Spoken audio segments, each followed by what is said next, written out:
Hello, and welcome to the Northeast Ward Update. I'm Vivian H. Burke, Council Member of the Northeast Ward. On this show, I'll be talking about housing and a nonprofit working to improve neighborhoods. Today, I'm pleased to have as my guests Paula McCoy from Neighbors for Better Neighborhoods and Richard Brooks, the Director of Community and Business Development. Hello. Hello. Thank you for having us. Thank you, and we're very pleased during this nice season to have you to come in, Paula, and talk about what is your project. Give us the name of it and how we can become better aware of what you're doing in the public with it. Our program is, or organization is Neighbors for Better Neighborhoods, often referred to as NBN. And NBN is a 501c3 tax-exempt organization. The mission is to connect people, strengthen voices, and leverage resources to create safe, just, and self-determined neighborhoods. And we do that by working in neighborhoods and helping to build the capacity of grassroots organizations. Oftentimes this may be a neighborhood association, or it just may be a group of people, residents, working together trying to create change in their neighborhood. Sounds very good. Mr. Brooks, you know, some years ago, we developed neighborhood associations working with the city so we could be well informed. And I guess a person living in the Northeast Ward would want to say, now how does Ms. McCoy fit in with the Community Development Business Department?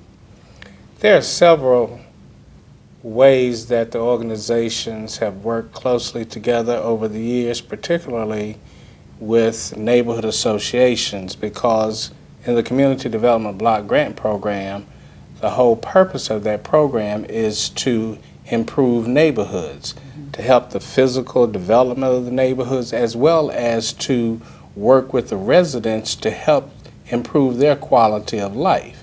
In order to do that, you need residents that are engaged in the process, that take a real active interest in their neighborhood, and being organized is a central component for doing that. So the city has funded Neighbors for Better Neighborhoods for the past 15, 20 years. As a matter of fact, I was on the original board from 1998 to 2003. And the city has been involved with them, working in the capacity of funding them for neighborhood organizing and capacity building over that years.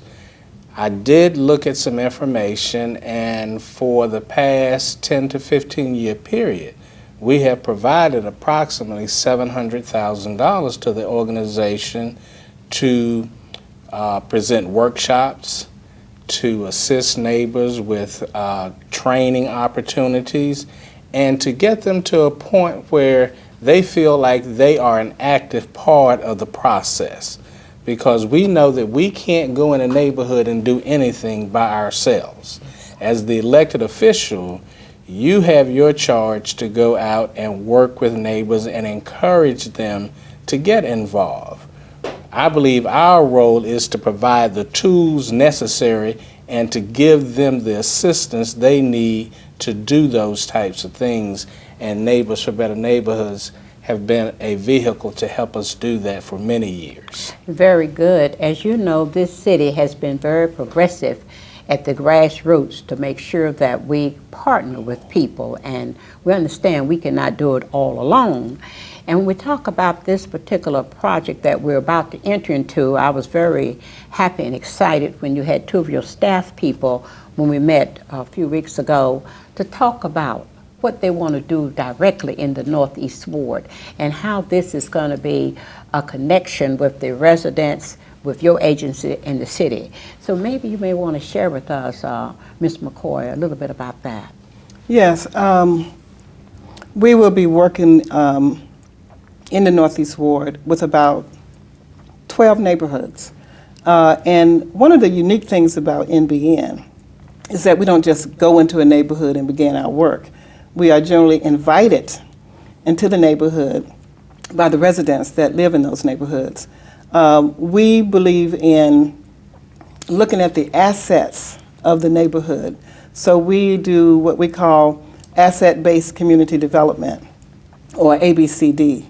And it is an approach that looks at the gifts, skills, and talents of residents, and not just the residents, but also we look at the physical assets of that neighborhood. That may be churches, it may be schools, it may be doctor's offices, grocery stores, any asset that is a resource to the residents that live there. And we work with residents trying to find out what their vision is for the neighborhood. So what is it that they want to do in order to improve their neighborhoods? Our philosophy is that we don't work for residents, we work with them. So it's very important that residents lead in determining the vision for their neighborhoods. That sounds interesting. Do you have any particular area that you're going to start working in the Northeast Ward? We will be working in the Bowen Park neighborhood. That's one of the neighborhoods that have invited us in to work with them. And we'll be working in Ladera Crest and Bowen in Dreamland Park. Those are 3 neighborhoods where we have gotten invitations. There are some other neighborhoods that we'd like to enter, but only upon invitation. Yeah. But some of the things that we hope to do with residents is leadership development.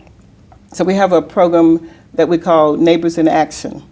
And that is a program that, again, helps residents to understand what gifts, skills, and talents they have and how they might use those gifts, skills, and talents, working with institutions, working with the city, working with some of the foundations who are also partners of ours and interested in helping to improve the quality of life for the residents that live in these neighborhoods. Very good. You will note that Ladera Crest is really an ongoing group. They Yes. meet regular. They have a chairman of their board, and they have goals set for the youth as well as the adults in the area, and they work with the children. Yeah. And they're trying to groom and develop them. So that will be probably an easy area to start in over there. They do have a good management team as well. They have set up everything in that area that's, I would think, will make you feel more comfortable and livable. Yeah. So when we talk about this, Mr. Brooks, when we come back, I want you to talk about the work your department is doing in the Northeast Ward, and we know how we're talking about the choice neighborhoods and things like that, and we'll be back shortly. If you live in a house or apartment built before 1978, it may have lead-based paints that can harm the brain and nervous system. LeadSafe Winston-Salem is a program to eliminate lead-based paints.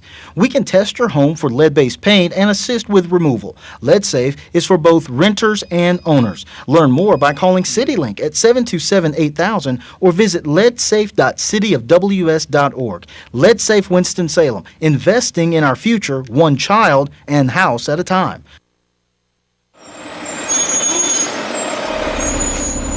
This is Moses Belton with the Winston-Salem Sanitation Department. My co-workers and I would like to remind you to bag your trash before you bring it out to the rollout cart. Unbagged trash is unsanitary, messy, unsightly, and smelling. unbagged trash attracts vermin, And it's a source of litter. And it's illegal. So remember, bag your trash before you put it in the rollout cart. We would appreciate it. A message from the Winston-Salem Sanitation Division. It's just been so interesting talking about what's happening in the Northeast Ward with 2 individuals, Paula McCoy and Richie Brooks, who have very good backgrounds and have been closely related with what's going on there. Mr. Brooks, before we left, I said we'd come back and we would talk to you about some things that's happening in the Northeast Ward with your department. Currently, we're involved in several major projects in the Northeast Ward. As you know, we've recently completed the Liberty Street Vendors Market, which is located at Liberty and 16th Street. We believe that's going to be a jewel in the neighborhood to assist with furthering that whole entrepreneurial spirit by providing budding entrepreneurs and black businesses a place to sell their wares and gather, and just for the neighborhood to come together to be able to purchase things in the neighborhood, circulating that money still in the neighborhood. And we're making further improvements on the parking and just the physical aspect of Liberty Street, working on repairing many of the buildings there. Further down Liberty Street, there's Fairchild Park. And it's Fairview. Fairview, Park. not Fairchild, Fairview. I apologize, Fairview Park. And that park is undergoing a major revitalization. I imagine at the completion of it, it's going to be a very focal point in the community where neighbors can come together, events can be held, and a real showplace for the area. All part of the Choice Neighborhood Initiative that's being spearheaded by the Housing Authority of Winston-Salem. And NBN is a part of that. They are actually working with halls, with the community and capacity building, and helping them to be actively involved in that whole process. Prior to the break, one of the points I wanted to bring out, though, is that the neighborhoods mentioned, Ladera, Crescent, Bowen Park, those are neighborhood groups that have been there for years. They are well established. They have deep roots in that area for being actively involved and caring about what goes on in that area. Would you mind if I say something about when you say Bowen Park? We received some information from some of the citizens. They were petitioning a shelter to go in the Bowen Park exercise park course, and I explained to them that was one of the first East of 52 park courses we started. It was not that we neglected a shelter, but it was for the purpose of exercise park course. So I want you to know that the recreation department is working so we can, because when we looked at the bond and we said to citizens there were certain things we were going to do, so we will be over there looking at a shelter to enhance that a little more. But it is still a well-used park, and like you say, those are stable people. They're there on a regular basis, and they have taken on ownership and protection for their park. And NBN has been working with those neighborhoods since NBN's inception. I was also on the founding board of NBN and worked with Richie during those early years. The Unity Neighborhood Association was one of the first organizations that came out of the whole grassroots movement, and they are still around. Yes, and since you mentioned that, Ms. Bonner, who is a very loving person for her city and where she lives, she's now working out in the neighborhood, taking pictures and making sure that with improvements with the vacant houses and lots there, that they will be working with the city very closely and with your agency to make sure that we resolve some of the differences there. And Ms. Berg, I want to say that's the whole thing about the ABCD model, is that residents lead initiatives, and we don't. We just support them in their efforts. Very good. One thing, I just saw Mr. Woods not too long ago, and one thing he said is that I like to always keep you updated on what's going on. And with this Choice Neighborhood that Mr. Brooks brought to the attention, when you talk about the Fairview Park, we have changed the name through our Community Development General Committee, accepting the recommendation for it to be the gathering place at the park. And that area that's situated right there, Liberty Street, there's some things that with the Choice Neighborhood that Mr. Woods has presented, and with the city, and also you have talked with us also about being in that area working with the Choice Neighborhood. So as Mr. Brooks stated, we're going to see some changes there, and you're going to see black businesses, but when you said budding businesses, that's our small business people, a diverse group of people up there working together to make a difference in that area. Yeah. And when we talk about resident-led initiatives, we are happy that we can help create spaces for residents to work, to live, to play, to think, and to create. Those are all important in developing leaders in our city. Very good. Well, we're going to get ready to close. Would you like to say anything before we? Yes, what I would like to end with is that the city has a huge investment in the area. There was a large investment, particularly in Ladera Crest apartment complex.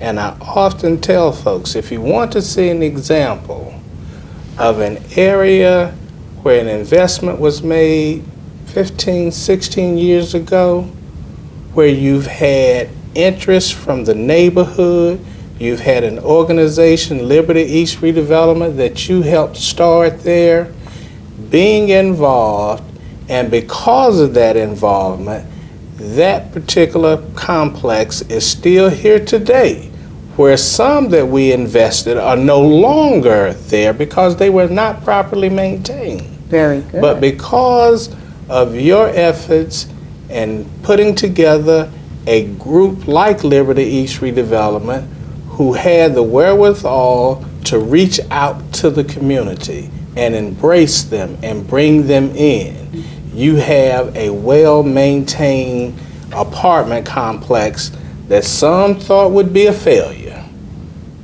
But thank God you look at it today and it's still there. And I'm so pleased with the management up there. I met with them several weeks ago, and the kinds of things that they're doing for the safety of the people, the investment they're making. It's just such a wonderful something when the three groups, the city, private, and a corporation like LUR can work together. In fact, our city also took a giant step when we started the public-private housing that we started in this city. We have been there for people. And I'm so pleased that we've had this occasion to talk, and I want to thank you, Paula and Richie, for being here today. If you would like to see this program in the entirety, you can view it on the city's YouTube channel. Thanks to all of you, and may God bless and give us a wonderful season.